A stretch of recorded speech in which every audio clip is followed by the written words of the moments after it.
All right, guys, so this is day 2 of week 3. We had a jam-packed day with witnesses. We had 3 witnesses today. We were supposed to get to 4, but unfortunately we did not get to the alleged Jane Doe, Mia. But we did have quick testimony from 2 officers, one being the LAPD officer who was responding to the alleged break-in at Kid Cudi's house. LAPD officer Christopher Ignacio. He basically testifies to say that, he arrived at the home and that he's seen a car whizzing past that he subsequently remembered the license plate for because of the fact that he thought that it was involved in a crime because of how quickly it drove past them. He said when he ran the plates, they found out that the car was owned by Bad Boy Records. He testifies about how the door was unlocked during the home invasion, and basically just the things that he's seen in the home when he got there. So it's pretty quick testimony from him. The next person on the stand was arson investigator Lance Jimenez. So Jimenez was the responder who basically had investigated the arson that happened towards Kid Cudi's car the next day after the break-in. He basically says that when he got to the scene, he saw a bottle. It had Old English malt liquor in it, as well as a silk designer scarf. He also says that he was informed that there was a partial female DNA found at the scene as well, but he wasn't informed about that until 6 months later, because that's how long it took for the DNA to come back. They also mentioned that basically there were fingerprint cards that were destroyed in 2012 by someone in the LAPD. He says it was not someone from his team and he did not authorize it. Because of this, the defense tried to move for a mistrial. They tried to motion for a mistrial for prosecutorial misconduct. Unfortunately, fortunately or unfortunately, it was denied. So basically, that was kind of the gist of Jimenez's testimony as well, just basically testifying again to what he's seen at the scene and basically what he heard when it came to what happened to Kid Cudi's car. He says that the case is not closed, that it's still listed as inactive. So after Jimenez's testimony, we have our star witness of the day, which happens to be stylist Deontay Nash. He basically testifies as being, a former employee of Bad Boy Records, as well as being a friend of Cassie's. He starts off by saying basically he was hired from Craigslist and that he started, I believe, in 2018. He started working from 2008 all the way up until about 2018. So basically just a little over a decade. Ask what names that Diddy would call Cassie. He said that he would call her hoe, bitch, slut, CC, baby girl. So you can kind of see like the up and down in the verbiage. He also mentions about just multiple times where he's seen violence, as well as violence being done to him as well. He mentions that there was a time during a video shoot with Fabulous where Diddy apparently came to him and threw him against a car and tried to choke him, basically upset because of the fact that Deontay and Cassie had went out, I believe, the night before or sometime around that time. And Diddy did not like it when Cassie went out with Deontay, and did not like it when Deontay went out, because he knew that anytime Deontay wanted to go out, Cassie would want to go out as well. So he basically tried to control that. He also talks about the time that, he witnessed violence against Cassie, one of the times being the infamous OVO packing incident, where basically Cassie, as well as Deontay and this woman named Mia, who again is also the Jane Doe in the case, they were all at Cassie's home. Cassie was supposed to be packing. Diddy comes over. Deontay opens the door. Diddy gets upset and says, "Bitch, didn't I tell you to answer the phone?" And immediately tries to attack Cassie. He said that they tried to attack him and they all ran into the bedroom. Then they tried to close the door on Diddy. Diddy subsequently is able to push the door open and continues to attack Cassie and kick her. And to this point where Deontay says he tries to jump on Diddy's back to stop him from attacking Cassie. Diddy throws him to the ground. Mia does the same thing, tries to jump on his back. Diddy throws her to the ground, and she says that he continues to beat on Cassie until Cassie hits her head on the corner of the bed frame. That's when they said there was a large gash on Cassie's head and she was bleeding a lot. And that's when Diddy began to panic because of, all the blood that he saw, and basically tells all of them, "You see what you made me do." He then tells Cassie that she needs to visit the plastic surgeon. That was basically a friend of his, I guess, and that D-Rock would go with him, D-Rock being his head of security, or one of his head of security at the time. He says that the next day, Nash says the next day, he FaceTimes Cassie to, I guess, to check up on her, and that's when he sees that she has stitches in her eyebrows, showing that she did indeed go to the plastic surgeon to get, you know, her to get the gash closed. Another incident being, there was a time he says that he and Cassie were in the kitchen. Diddy comes in and says he needs to talk to Cassie. They said they go back to the bedroom. He doesn't really hear what the conversation was, but says that there's, at some point they come out the bedroom and he can hear, he can see Diddy pulling her by her hair and her shirt, basically trying to kick her out his house, saying, "You're going to get out my house, you're going to get out my house." And at this point, as he's trying to push Cassie out the door, he is now also assaulting Deontay, slapping him across the back of his head, he said, to get them out the home.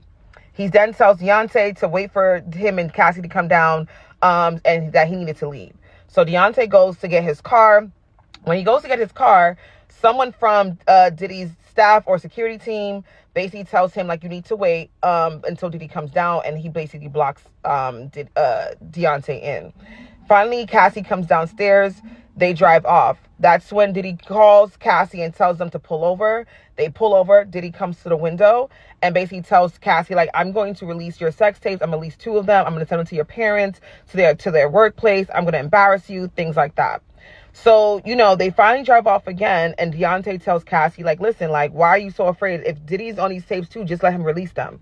Cassie tells him he's not on these tapes, that basically it's only her sleeping with other men that are on these tapes, and that you know, that basically Diddy was the only person, he was only filming. That's all Diddy. He then says that he got a phone call from Derek Roach to let him know that basically he had given Diddy his address.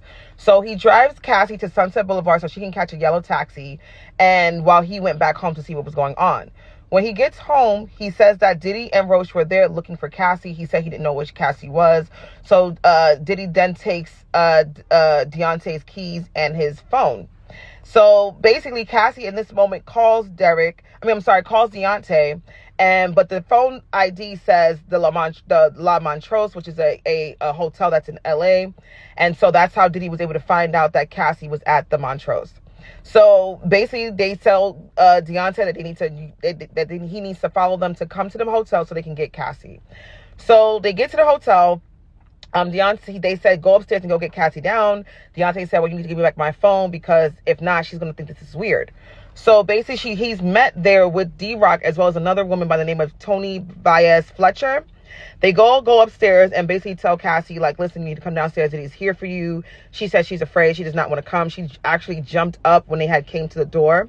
That's when they said that D-Rock, him and Tony said, like, listen, we'll help you out. We'll just have you come out through the side door. You don't have to go with Diddy. We'll sneak you out the side door. Deontay then ends up coming back downstairs and basically tells Diddy that Cassie is not there. Diddy says, you played me. And as Diddy is basically hollering at Deontay gets into his car and drives off. But he says he wanted to go home but couldn't go home because he saw that there was a car following him and knew that it might have been one of Diddy's people. So he says that he ends up checking into a hotel and doesn't go home until the next day. He says when he gets home the next day, he realizes that his backpack was missing. And in this backpack, he said there was his ID and $1,000 in cash. When the prosecution asked, why did you need $1,000 in cash? He says that normally when Diddy is on his, tirade, he would use $500 to put down on a hotel room, and then $500, just to kind of secure extra nights if he needed to. And when they asked him why did he need to do that, he said that basically he wanted to pay in cash because he did not want to put any rooms underneath his name, because he did not want Diddy to find him. Says there were multiple instances when he observed, Cassie having injuries to her face, one being the perfect match premiere. He says that he saw that Cassie having black eyes and things of that nature. He just basically mentioned that, he was aware that Diddy was violent towards Cassie, and he had been there. He had seen the aftermath of it, and, and that Diddy was also violent towards him as well. He does mention, when the defense does ask him on cross, did you stay in touch with Diddy over the years, all the way up until basically today? He says, yes, absolutely. They ask him, what would you say to him, and why would you keep in contact? He said that he would send loving messages, and basically that he didn't hate Diddy, and that his insanity was his safety, because that was what he was used to over the years. He was also asked if, if he ever retained lawyers for any civil litigations. He says, no, I don't do federal court. He had very colorful, entertaining, honestly, verbiage when it came to his testimony, even calling a producer a low-budget producer. He was talking about a time where basically he rounds a freak off. He said that they were in Vegas one time. He was sleeping Cassie was sleeping in the room. Diddy tells him to wake her up because she's been asleep for 24 hours. He wakes her up and then basically tells her, like, your girl's gonna get some peen tonight and that you need to leave because Diddy wants to do a freak off. So he says as he's gathering his stuff to leave, he sees a gentleman at the door basically knocking to come inside the room. He also admits that even though he knew that Cassie and Diddy had history with violence, there were times that he did invite them to the same place. There was a time for Halloween, I believe, right after the situation at her apartment, he invites Diddy and Cassie to a Halloween event. He also says that he speaks to Cassie still to this day, that, when asked, what did you guys speak about recently, because they're not supposed to talk about their testimony with each other. He says, no, he was just only talking to her about what she should wear during the trial, and that basically he spoke to her yesterday to congratulate her on her baby boy that she had just delivered. He also admits to only seeing Cassie doing coke, ecstasy, and Molly, and that she also was basically did say that she was addicted to prescription drugs as well. He says that he did used to do coke himself before, and that he has tried Molly and ecstasy, but he no longer does it. But he does admit that there was a time when he met with prosecution where they had to end the testimony. He had to end his meeting early because he had told them that he was high from weed. He also admits that, I think he met with the prosecution about 5 times. He said each and every time that he ended it early because he really did not want to testify. He was trying to figure out a way to get out of, having to come to court, basically.